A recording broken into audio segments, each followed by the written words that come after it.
Okay, Congressman Israel, we are live. Well, thank you very much. Good evening, everybody. Welcome to the Cornell Institute of Politics and Global Affairs Book and Author Program. Tonight, we're delighted to have former Congressman and author Robert Mrazek, and of course, as always, in conversation with Congressman Mrazek will be Chris Reback. If you're watching this from California, we hope that you're doing well, considering the wildfires, and we hope that everybody who is participating in this broadcast is feeling safe and healthy. For those of you who are not particularly familiar with the Institute of Politics and Global Affairs at Cornell, just a brief commercial. Our mission is very simple. We cultivate the next generation of bipartisan public servants by curating content that deepens discourse and raises understanding. And so we have had Speaker of the House Nancy Pelosi and White House Chief of Staff Reince Priebus. We believe that democracy is being challenged, and what we've got to do is strengthen democracy, make it more resilient by educating, training, cultivating that next generation. Just a few events coming up before I turn it over. Next Tuesday, September 15th, we'll be doing a program with Congresswoman Betty McCollum from Minnesota on environmental health and wild horses, a design for the future. Friday, September 18th at 2, Destroying or Deploying the Deep State. This is part of our Democracy 2020 series. That's Tuesday, on Friday, September 18th. On Tuesday, September 22nd, fascinating program, Worst Case Scenarios, Planning for Potential Presidential Transition Disruptions.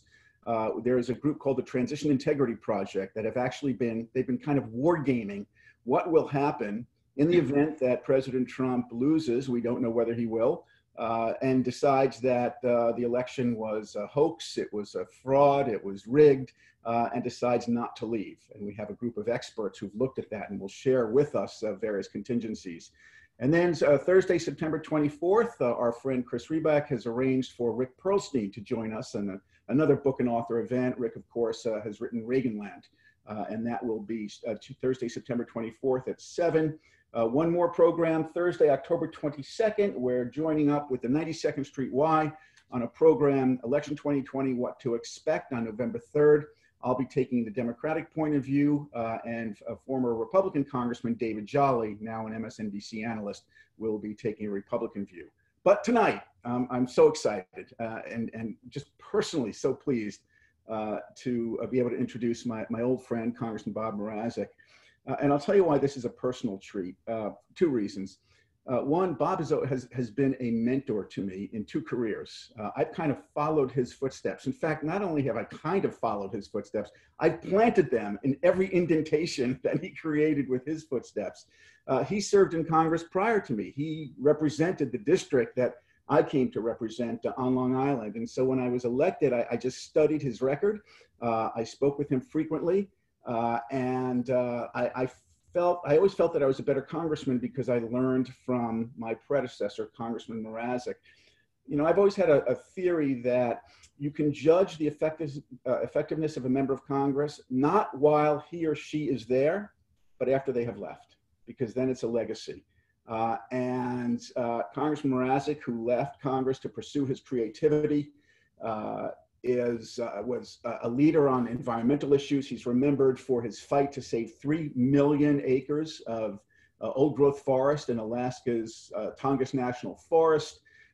He co-wrote the bill to protect the Manassas Civil War battlefield from being bulldozed for another big retail mall. He was a creative leader. He passed the National Film Preservation Act, which established the National Film Registry in the Library of Congress to protect films of cultural importance. And then he decided it was time to not explore his creativity, but re-explore, because he really began his career in creativity. Went to the London Film School. And he has since authored 10 books. He earned the American Library Association's top honor for military fiction, the Michael Sherratt Award for Civil War fiction, Best Book in American History from the Washington Post. He also wrote and co-directed the 2016 film, The Congressman, which is exceptional. Bob Mrazek, thank you for being a great congressman, a great author, and a great teacher. In conversation with you tonight, Bob, will be Chris Reback. He'll be leading the conversation. Chris is the co-founder of Good Guys Media Ventures. He hosts podcasts on politics, business, technology, science, education, and the arts. His Political Wire Conversations has been ranked #3 on iTunes news and politics category, and his broadcast stops have included some programs you may have heard of, including 60 Minutes on CBS, ABC News, the AP, as well as CBS Sports in the US and overseas. Finally, he's the co-author of a book that every single politician who's ever been elected to anything should read, You Won, Now What? How Americans Can Make Democracy Work from City Hall to the White House. Chris, thank you for your leadership. And as Bob and I used to say, we yield to the gentleman. Thank you. Thank you for the introduction. And as you were just saying that with the title of the book, how to make democracy work from City Hall to the White House, maybe I didn't do such a good job, huh? Maybe you were blaming me. I understand now where you were going with that. So anyhow, thank you, Steve. And Bob, thank you for making the time with us and for writing the book. Though, if you forgive me, I'm going to have to start with an issue. I'm very upset with you, Bob. I mean, we're going to have to be honest. And do you mind if I start with honesty? I'm not very happy. Absolutely. Okay. It's a requirement. Okay. With your book, you have single-handedly taken away my ability ever to complain about any type of personal discomfort again. I mean, if I'm slightly too hot, maybe I'm a little hungry, I can't complain any longer after reading what Florence, what Carl, what so many of the heroes that you document, what they went through is just beyond all comprehension. Yeah, it's a remarkable story of survival, and not just Florence Finch, but so many of those who helped to defeat the Japanese and win the Pacific War. She's an unsung hero. There are thousands of books about men in war. I've written a couple of pretty good ones, I think, myself, but there are very few stories about women in war. And Florence was a warrior. She never fired a gun, but she took on the Japanese occupying authority and saved hundreds of lives. I mean, you really, that is among the things that you did with the book and the things that I felt. It is a military story. It's a hero's story. It's a women empowerment story. It's a multinational, multiracial story. It's a love story, several love stories. I mean, there is so much wrapped up into it. And there's a blurb on your book, and we all know, you two more successful authors than I am know that sometimes the blurbs on the backs of books can oversell or perhaps not quite accurately sell. But one of the blurbs on your book says, "This soul-stirring story of a true heroine of World War II brought tears to my eyes." And I got to confess, I read that after I too had tears in my eyes. I mean, the heroism and sacrifice that Florence goes through, that is exactly what I felt. I felt tears in my eyes. So I don't know if that was your goal, to make your audience well up, but you at least got two of us, me and James McPherson, the Pulitzer Prize winning author of Battle Cry of Freedom, who put the blurb on your book. I was emotional, Chris, when I was writing the book. It was, finding out what she had actually done, and at the kind of personal cost that ensued. I was just amazed. It's the most extraordinary story I've ever had an opportunity to write about, and I'm grateful to her family for giving me the archives, if you will, the Florence archives that allowed me to document most of it. So let's get into that. How did you even first come across the story? You graduated from Cornell. I know you've been there.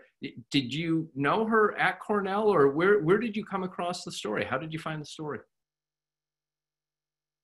Yeah, our paths might have crossed in the mid-'60s when she was working as an administrator at the Far East Studies Department of Cornell, working for Professor George Cahan.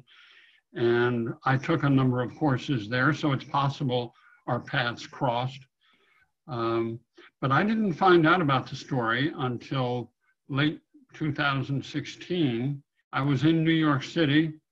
I was meeting with a friend of mine named Fred Roos, who produced all of Francis Ford Coppola's movies, from Apocalypse Now through The Godfathers and all the movies afterward.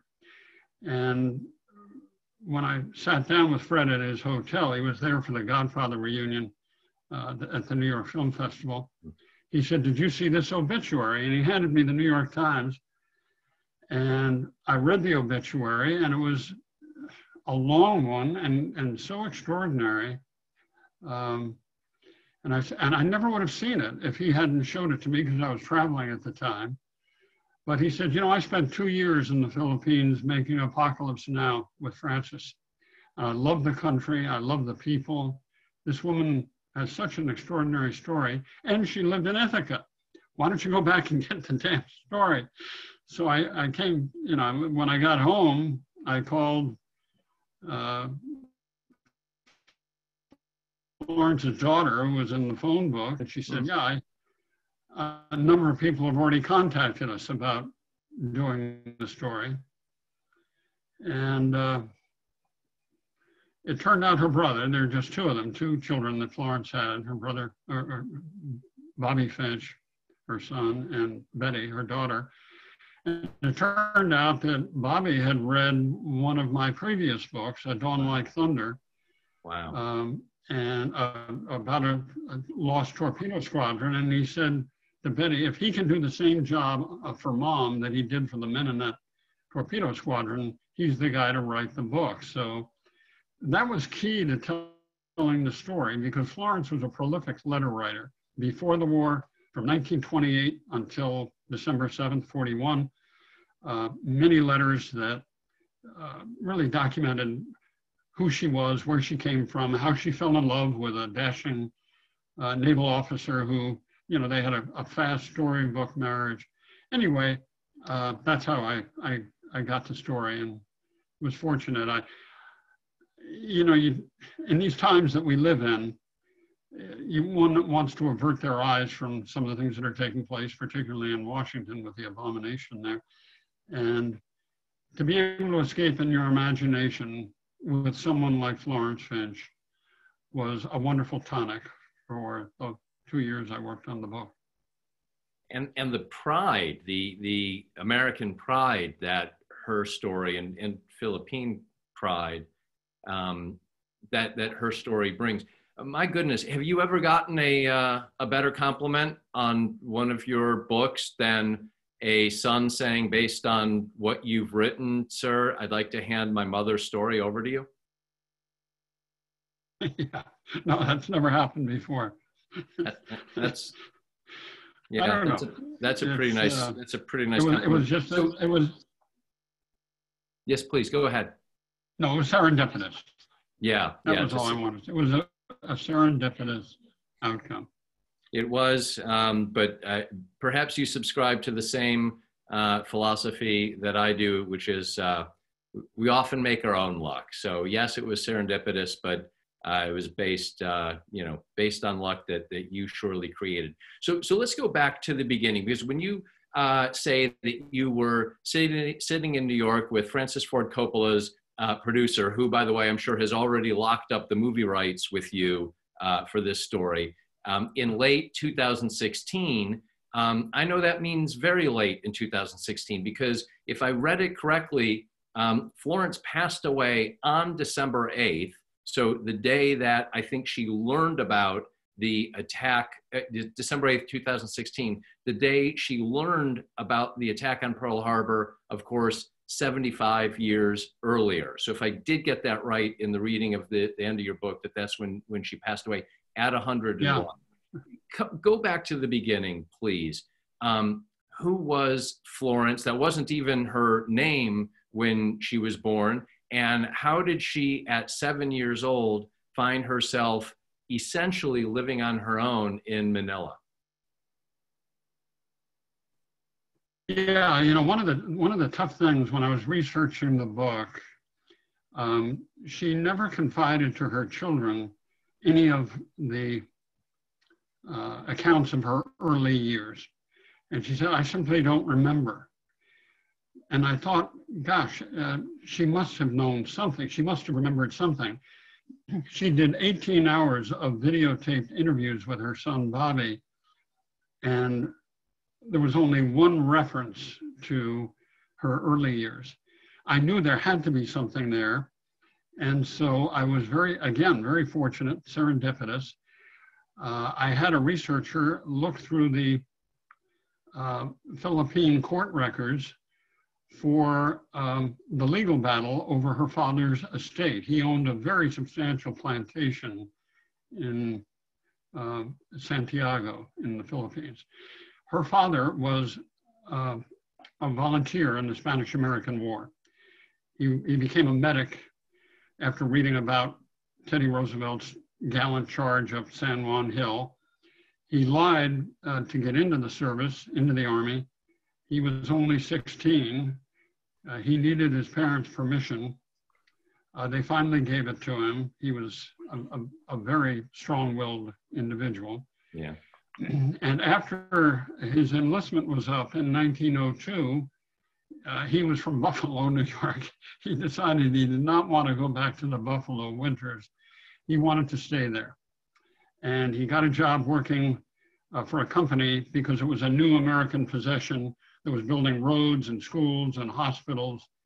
And he was very successful. And he met a young woman, beautiful young Filipino woman named Maria Hermoso. And he wanted to marry her, but she was already married, unfortunately, and she had a baby daughter, Flaviana. And he said, well, come and live with me as my common law wife, and Maria did. And Florence was their fourth child together, while they were also raising Flaviana, who was Maria's daughter with her previous husband. When Flaviana was 17, she was an even lovelier version of her mother, except because Charlie Ebersol, Florence's father, wanted all of his children to be well-educated and, you know, learning English in particular. And so Flaviana was a more informed version, sophisticated version of her mother. And she fell in love with a young man, and her mother urged her to marry him, and they were married. And about 2 months after they were married, Charlie decided that he didn't want to lose her, so he rode to the village where she was living with her new husband and said, I want you to live with me as my common law wife. So shades of Woody Allen here, I suppose. She agreed. And so she came back and they lived in the big plantation house, and Maria went back to the little cottage where they initially lived before he built up the plantation. And that led ultimately to a fracture in the family. And I had learned about the fact that Flaviana's family was warring legally with Maria's family, her children. Flaviana had 6 children with Charlie. And so it was the legal documents about that case, which I found yellowed, that was a 50-year court case going back to the 1930s. And in it, Maria, the first wife, and Florence's mother had affidavits, and Flaviana's affidavits. And I was able to learn, at least from all sides, what had occurred. And it led to Florence and her siblings being beaten by her mother, Maria, who really lost it. I guess the term there was going loco. And so Charlie took his daughter, Florence, and her sister, older sister, Norma, and said, you're going to be going to this new school in Manila for mestiza children, which were half Filipino, Mixed half American. race, yes. So she left at the age of 7, early on at 7, and she never went back. She never went home. She was on her own from the age of 7 in this convent school. A traumatic childhood followed by a traumatic early life at the school where mestizas were looked down upon by the American and British expatriates as tar babies and half-breeds. And so she learned to be strong, resilient, and tough. And those lessons served her well later on. And the book really breaks unintentionally into different parts. And this first part of the book, which does such an exceptional job of setting a scene and bringing the reader into early 20th century Philippines, and brings you, has us meet Florence's father, who is in first instance this remarkably attractive character who volunteered, as you just said, and athletic and went, and inspired by Teddy Roosevelt. But then, as you just retold, the more we learn about him, he becomes just in my opinion, just an awful character. And I really began to hate him.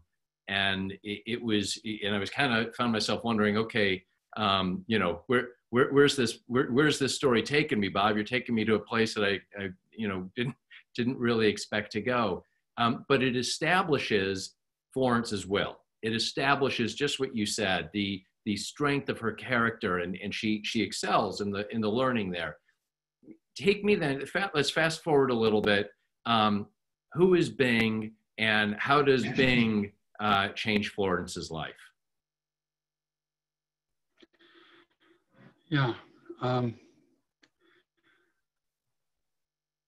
After 10 years of education in Manila, she went to a business college and was always at the top of her class.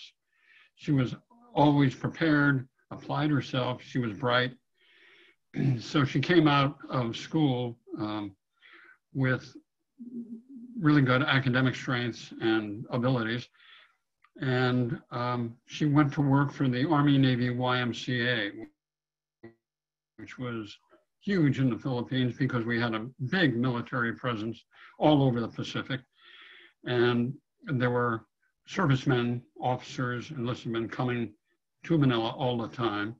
And this was the place they stayed and socialized. And she became the administrative assistant, the de facto manager of the Army Navy YMCA for the man who ran it. And one day she was working and had come to the front desk and saw this dashing naval officer in his Navy whites coming toward the front desk. And it turned out to be a gentleman named Charles Bing Smith, who looked remarkably like Bing Crosby, which is how he got his sobriquet. But he was an athlete. He was the star pitcher for the Pacific All Fleet baseball team, and probably a pretty successful guy with women in the Philippines. And he immediately liked her, and they began dating. And initially, her sister was chaperoning her with Bing. That didn't last very long, but he claimed to be very serious with her, and but he wasn't proposing. And so by then, Florence was working for a man named Carl Engelhardt, who was the deputy director of intelligence for the Philippines for the United States Army. And she went to Carl and she said, Bing hasn't really followed through. And he said, I'll give you a suggestion. Stop going out with him, which is what she did. She told Bing, I'm not going out with you anymore. And he proposed within 2 weeks. And they had a storybook marriage for a very little time because they got married in August of 41, and Pearl Harbor occurred in early December, as you know. And Bing really shaped her life. She wasn't dependent on Bing, but she adored him. And, you know, he was a very dashing guy. But he was killed early in the war, saving a crewman on his vessel. So give us just a little bit of the history, because the role that the Philippines played and how central it was between Japan and America and the US, MacArthur's time there, and the way that there were so many missed opportunities from your telling in terms of protecting the territory, protecting the island, protecting American assets, protecting American troops. You know, whether that was Carl's memos, whether that was MacArthur's memos back to the War Department imploring for support. The Philippines became something of a ignored, is it too strong to say, an ignored location, an ignored place, an ignored people in terms of the American military effort in World War II, particularly right after Pearl Harbor? Well, there were a lot of mistakes made in the command structure all the way to the top.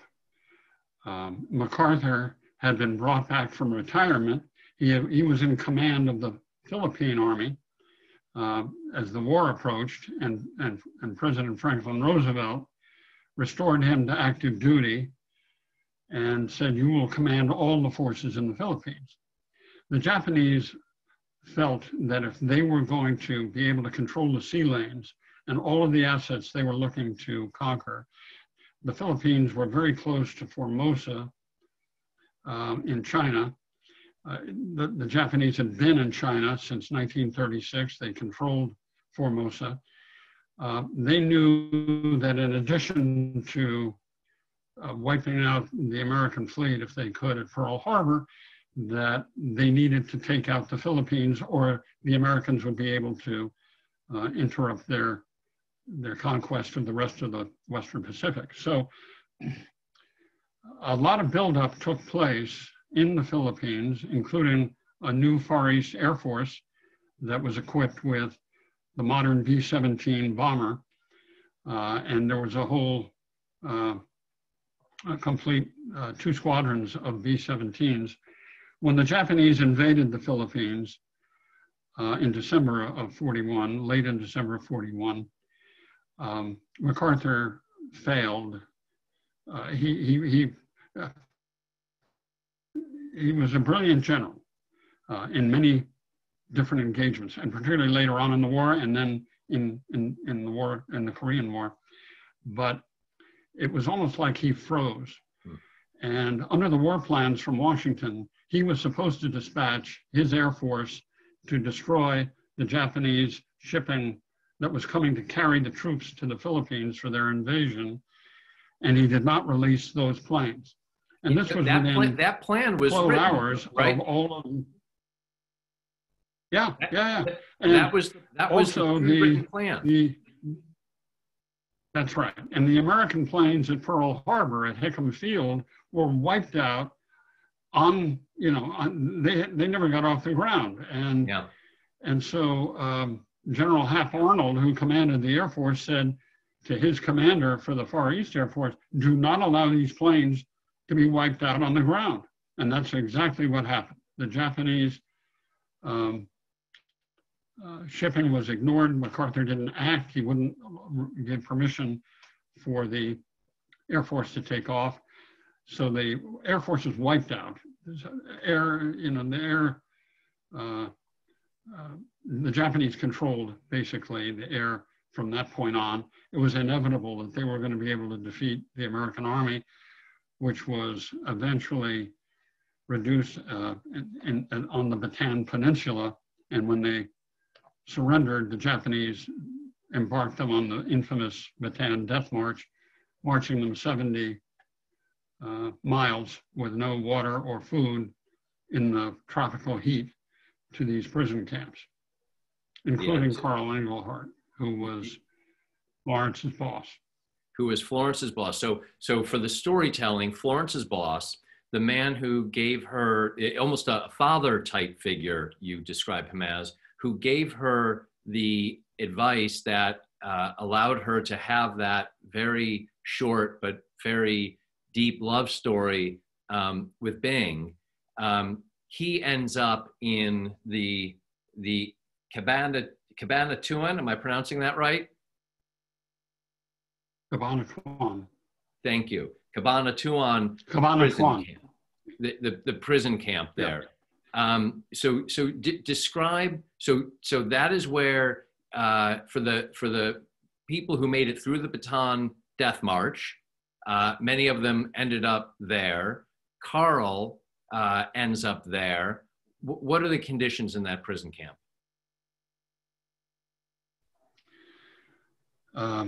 Well, they were atrocious. The Japanese, of course, had nothing but contempt because they embraced the Bushido code, the warrior code. Anyone who surrendered was contemptible to them. So all of these Americans, 10,000 on Corregidor, another 20,000 on Bataan, had surrendered. And the Japanese really had no sense of mercy for the Americans. And so the conditions there were absolutely brutal. The Americans, having survived the Bataan Death March, were suffering from a variety of diseases, malaria, beriberi, dysentery, and they were just herded into this camp, which approximated Andersonville, the southern camp in Georgia during the Civil War, when thousands of Union soldiers died there. This was infinitely worse. They weren't given food. The water was from one spigot for thousands of men. And so they were dying by the thousands. And Carl, at that point, they figured out an underground mail system, if you will, that allowed messages to be brought into the camp and messages to go out of the camp. By then, Florence's husband had been killed in battle. He won the Distinguished Service Cross posthumously for saving his crew in a battle against the Japanese. And Florence was devastated, of course, by that. But she learned that Carl was in the camp. She communicated with him, and that began a level of communication that ultimately led to her saving hundreds of American prisoners in the Cabanatuan prison camp. I mean, it has to be hundreds at the least, and so round it out for me. So you have the prison camp, you have Carl in the prison camp. Florence, who has lost her husband, secures a job with the Japanese energy fuel conglomerate, and she cooks up a scheme. Describe, if you would, quickly the scheme, because when you say she saved hundreds, at least hundreds of POWs, how did the scheme work?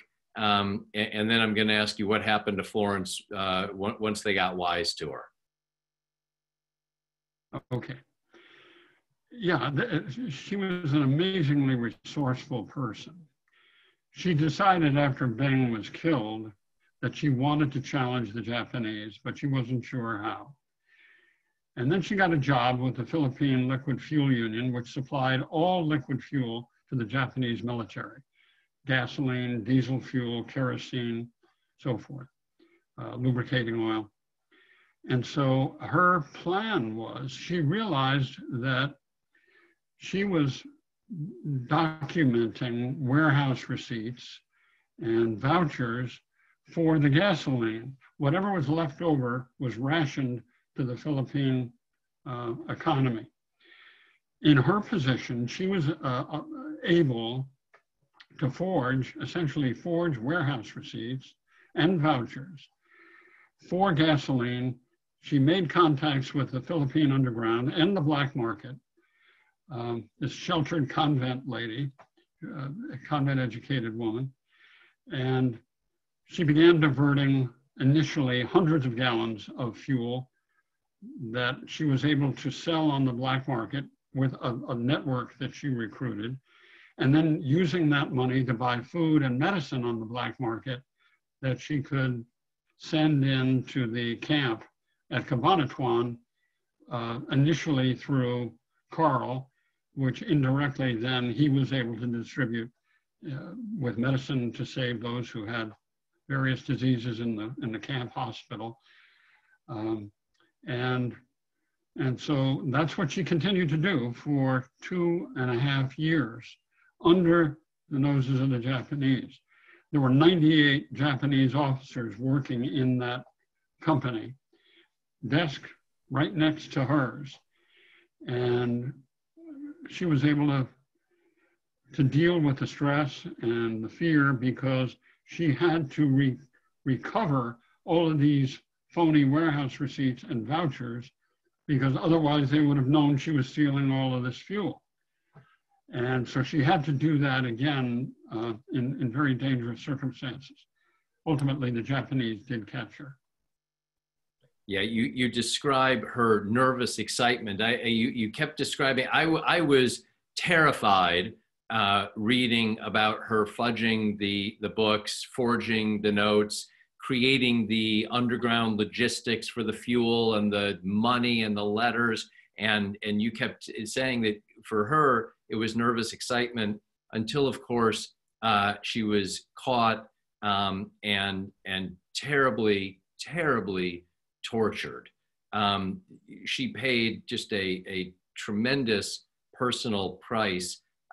If you would, I want to make sure that we leave time for audience questions. So if you would just to round out the end of that story, tell us the price that she paid, and then I want to see if Steve has a question, and then let's get to some audience questions. Okay, yeah.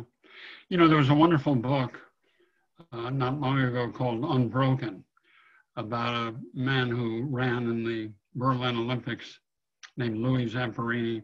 Yes. And his plane was shot down over the Pacific, and he ended up in a Japanese prison camp, and he survived terrible torture. But what Florence had done before she got into camp to save all of these men's lives added such a remarkable element to it that I really didn't want to dwell on what she went through. But when the Japanese caught her, they wanted her to confess, and they wanted her to reveal the other people who served in her network, which she refused to do. So without going into detail about how they tortured her, it was,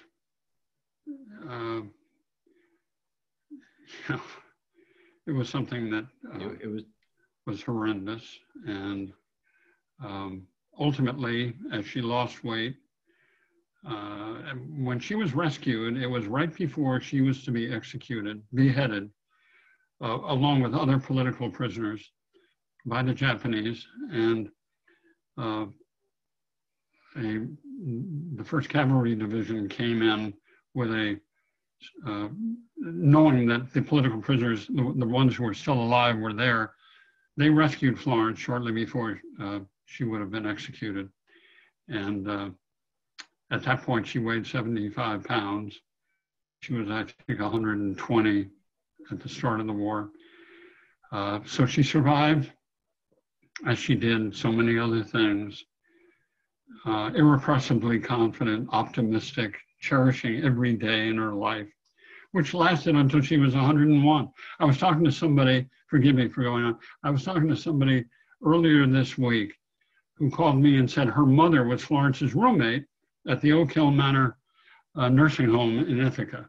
And that right up until the end, it was Florence who was working with other people who had gotten depressed and were ready to let go or give up. And she had this irrepressible spirit to work with these others to say, cherish the day, savor the day. She always looked forward. It comes across, and yeah, she was 75, 78 pounds. Carl, I guess, was 85 pounds at the end of his Right. extraordinary journey. But yes, what happened, Florence's heroism doesn't end once she's rescued. I mean, once she's back in the US, she becomes a hero in a new way. Anyhow, there's so much inspiration, particularly as you kind of hinted at the top of this, some of the questions that we all have about, direction and state of affairs. It's a remarkable privilege to get to read about such heroism. Steve, I'm fully assuming that every word hit you as powerfully as it hit me. It did, and I had the privilege of reading various drafts, and I should note that the New York Times gave the Indomitable Florence Finch just a wonderful review, lavish praise by the New York Times, which is hard to get these days. Bob, look, you've been a writing mentor to me, and I've been very fortunate to have our relationship. So what I'm going to do, because I can ask you a question anytime, let me do something unique for any former congressman and pass. And why don't we just open it up to the audience? We only have 20 minutes left. So let's open it up, Chris, to those who are participating who have questions. Super. Natalie, do we have some questions? So if anybody has a question, please look to the bottom of your screen. You'll see the raise hand function. If you click on that, it'll let us know that you have a question and we can allow you to be unmuted. So Congressman, if you want to get us started while folks line up, I think that would be great. Absolutely. Please do pose your question. I actually, Bob, I've always been fascinated by the process of writing. You and I have a mutual friend in Nelson DeMille, and Nelson told me that his writing regimen is he goes to his office in Garden City at 9, writes in longhand on a yellow legal pad until 12, has a half an hour lunch, goes back to the office, writes longhand on a yellow legal pad until 7, hands all of his notes to his assistant, and they're transcribed. What was your process for this book? You talked about having to assemble a lot of research. So did you do all the research first and then begin writing? Did you write as you were doing the research? Talk about your process, and then I see we have some questions lined up. Okay, yeah. Typically for a nonfiction book, my process is to do the research before I begin writing, to feel that I've filled all of the holes that I needed to fill, and be able to, with some level of authority, say, this is the way it happened. And the biggest hole I had to fill was the traumatic start to Florence's life, which we've already talked about. And once I feel confident that I'm ready to go, at that point, I'm a morning person. So I typically will get up at 5:30, I'll have coffee, I'll go to my writing lair and begin writing and see how long it goes. I don't force myself to write until lunchtime, but sometimes that happens. With this book, I was writing 3 shifts. I was writing, early morning to late morning, having lunch, an afternoon shift, having a cocktail at 5 o'clock, and then going back to the writing lair. I just wanted to be with her. I wanted to be with the story. It was just so fascinating to me. So with this particular book, I had to apologize to my wife, Carolyn, regularly about why I was abandoning her for my writing lair. All right, Chris? Yep, so we have a question, which I can, Natalie, do we want to open it up, or do you want me to read the question? And as we go to it, Bob, I think the question that everyone is surely wondering at this point is, did your writing improve after cocktail hour, or was it better before cocktail hour? When I'm on a roll, it doesn't matter. I really make good progress. I'm a stickler. I'm a perfectionist. The first draft is not going to be my last draft. I like to capture the elements that are pouring out of me, but then they need to be refined and worked on, and that's been the case for all of my nonfiction books. Excellent, because Steve and I go way downhill after the first cocktail. Our writing suffers terribly. So I'm glad that you're able to do it. Natalie, do we want to open it up for the question, or do you want me to read the question that we have? So again, if you want to press the raise hand function at the bottom of your screen, we can allow you to speak so you can ask the question. It looks like Lisa has a question. Lisa, if you'd like to ask it to Bob, you can unmute yourself now. If you prefer that we ask the question for you, you can just indicate that as well. I think you're muted, Lisa. We can see you, Lisa, but you're on mute. So if you would unmute yourself. There you go. Hi, Lisa. Hi, how are you? Good. Thank you so much for the really interesting presentation. I wish that I had met Florence, having lived in Ithaca for many years and studied the Philippines in the Southeast Asia program. So I appreciate the talk very much. I was thinking as you were presenting and wondering, did Florence learn Japanese when she was working at that company? Actually, she did not, because in the Philippines, there are a number of different languages, as you know, Lisa. The most common was Tagalog, which is, maybe the one unifying language across the Philippines, certainly in Luzon, the island of Luzon. But she obviously learned English, and she was also fluent in Tagalog. But the reason she didn't have to learn Japanese was the reason she was hired in the first place. The Philippine people didn't speak Japanese, so they needed to see the vouchers and the warehouse receipts in English. And so because she had not only exquisite English, but she had great penmanship, one of her jobs was to fill out the warehouse receipts and the vouchers in English. And so she didn't need to learn Japanese. And interestingly, Bob, when she was captured. Well, I was just going to say, so her lack of Japanese, her strength in English was what got her that job. Carl's knowledge of Japanese probably saved his life a number of times. It did. Yeah. Carl Engelhardt was a deputy military attaché in Tokyo. He was a brilliant intelligence officer.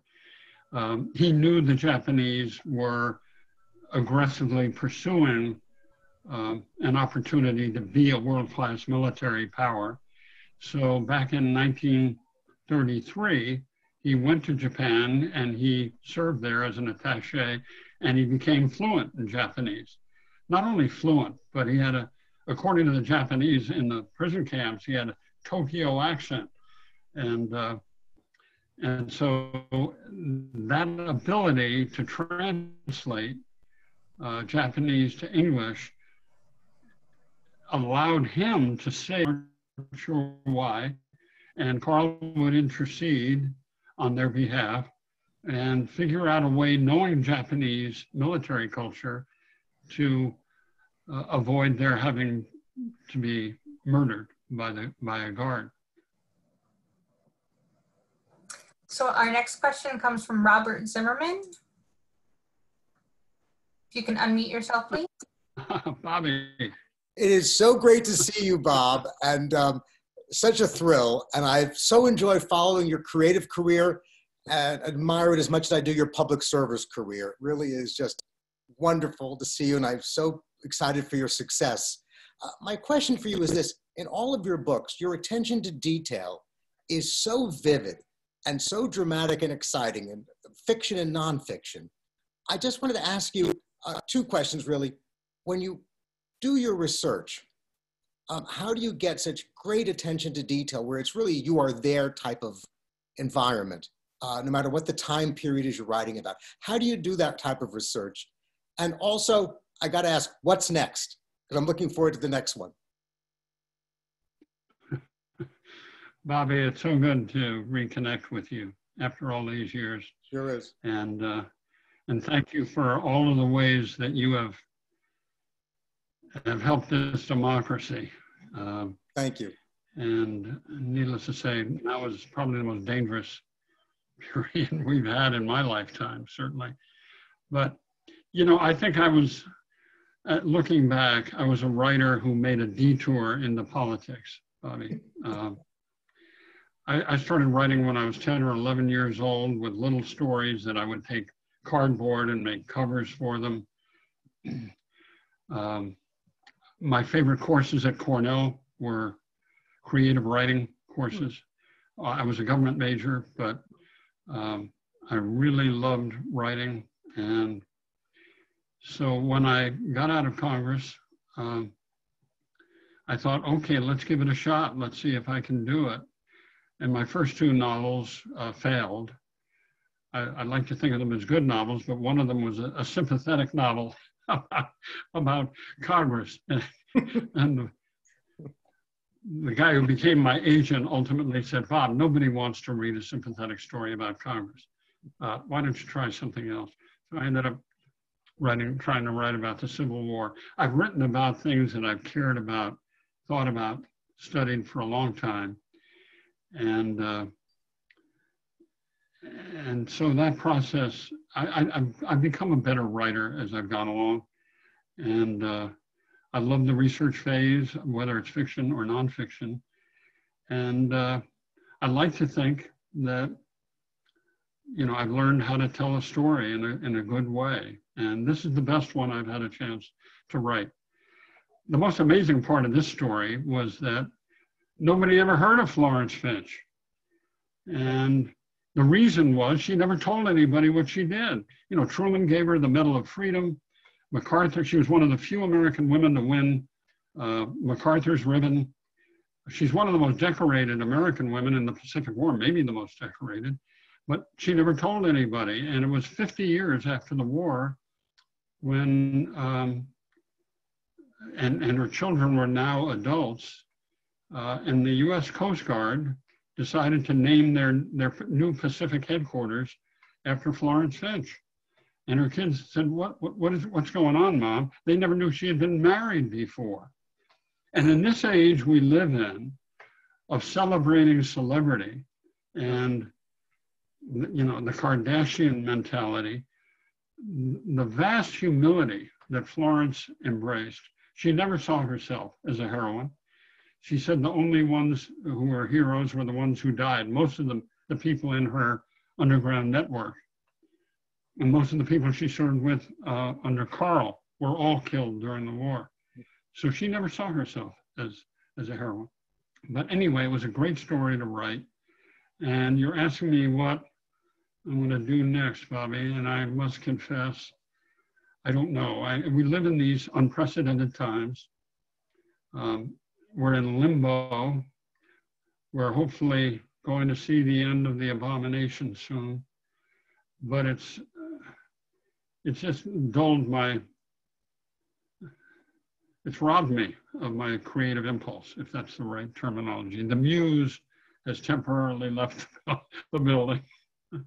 It's great to connect with you, Bobby. Thank you. Thank you so much, Bob. Natalie? Our final question is coming from Bob Blau. Bob, if you can unmute yourself, please. Yes. Well, I too wanted to say hello. We were classmates at Cornell, although I didn't know you there. And I worked on your 92 campaign. And I really wanted, my question is, do you miss public life at all?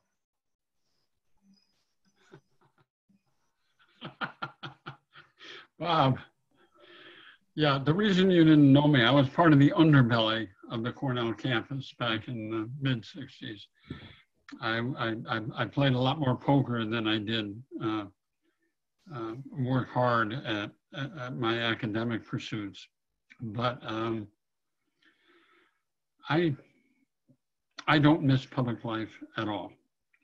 I miss the camaraderie of having made really close friends in Congress, who I worked with together, many of them across the aisle. John McCain, Tom Ridge, who became the governor of Pennsylvania. I worked with him on the Amerasian Homecoming Act that brought 19,000 children fathered by Americans to this country. The ugliness, the partisanship that exists today didn't exist when I was in public life. And I love the writing life. I love the quietude and the slowing down to just the rhythms of daily life. And I'm still active on Alaska preservation issues. I'm the emeritus chair of the Alaska Wilderness League, an organization that I founded in 1993 and is still going strong. And so that's the one area that I'm still active in from a lobbying standpoint. But no, I'm hopeful that maybe there's a way back. Steve Israel would have a much better awareness of whether there's a chance to recapture the collegiality that existed when I was there. It's a ruinous environment with someone who's trying to divide us every day. Sorry to say that. Chris, if I may, I'll just comment on that briefly. We have 3 minutes left, but before I do that, and then I'm going to ask you to close it out. But before we do that, we have quite a few Cornellians on this presentation, folks associated with Cornell. If you've not yet read it, read Bob Mrazek's And a Sparrow Fell, which was his most recent novel, correct, Bob? Or before the book yes. that you had be preceding the Florence Finch. It really does capture the Cornell campus during Vietnam, the tensions on that campus, and then projects beyond Cornell and Ithaca. So I strongly recommend it. Just to very briefly follow up on your point about the lack of civility and cooperation, your work with John McCain and Ridge and so many others. You know, I have to say that I think it is, you wouldn't recognize the place, Bob, if you showed up on the floor of the House. As a result of the polarization in the country, the tribalism, congressional gerrymandering, which has created a Congress that is either deep red or deep blue, compromise, instead of being valued, is vilified. People are getting elected and they don't worry about being defeated by somebody from the opposing party in a general election. They worry about being defeated in a primary from somebody who is either further to the right or further to the left. And so the result is you have a completely polarized Congress. We certainly do need to get back to finding some common ground for the good of the country. Let me just say, remind folks about our amazing events. You can just Google Cornell Institute of Politics. You'll see all of our events, or you could go to iopga.cornell.edu. I'm sorry, iopga@cornell.edu. And Robert, thank you again. I'll be talking to you very soon. I'll visit you in either Maine or Ithaca. Chris, what a great job. I'll just hand it back to you for some farewells. Thank you, Stephen. I have two thoughts going through my mind. One, as the sole non-Congress person of this discussion, I actually, you know, Bob,